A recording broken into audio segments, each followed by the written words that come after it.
The Battle of Poitiers, fought on September 19, 1356, was one of the most decisive engagements of the Hundred Years' War and marked a significant English victory over the French.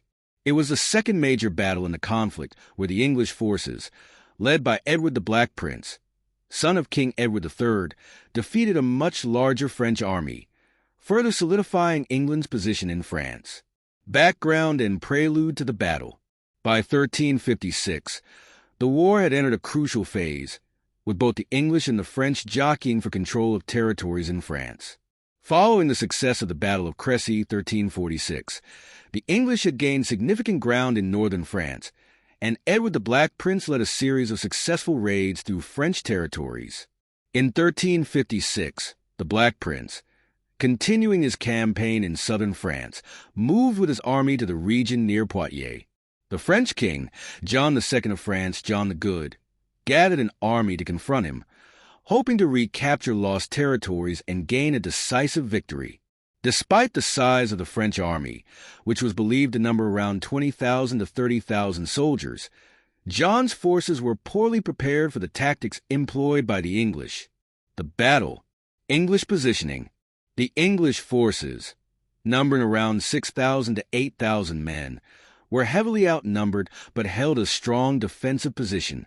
Edward the Black Prince positioned his army on a hill near the town of Poitiers, choosing a defensive formation that included longbowmen in the front, protected by infantry and cavalry behind. This was a familiar and effective setup, as it allowed the longbowmen to unleash devastating volleys on the French forces. The French charge.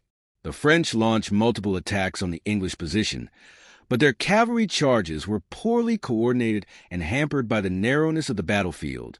The English longbowmen, positioned on the flanks, decimated the French knights and soldiers, while the English cavalry and infantry effectively countered any attempts to break their lines. Capture of King John II. One of the defining moments of the battle was the capture of King John II of France. During the chaos of the battle, French leadership collapsed, and the king was surrounded by English forces. Despite the French fighting bravely, the loss of their king was a devastating blow to their morale, leading to the collapse of their army. Outcome and significance. The Battle of Poitiers ended in a resounding victory for the English.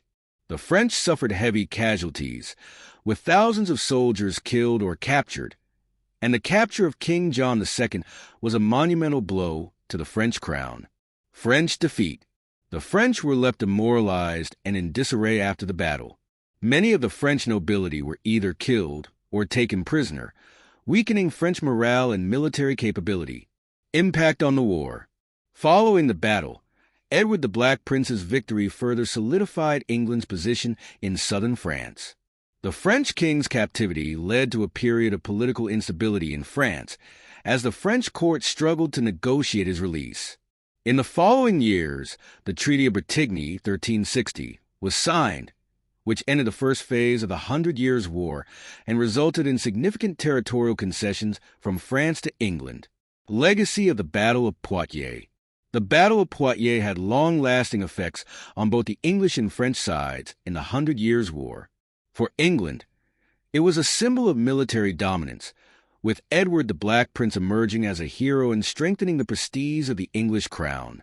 For France, the loss of King John and the subsequent instability marked a turning point in the war. While France would eventually recover and continue to fight, the Battle of Poitiers was one of the major English victories that shaped the course of the Hundred Years' War.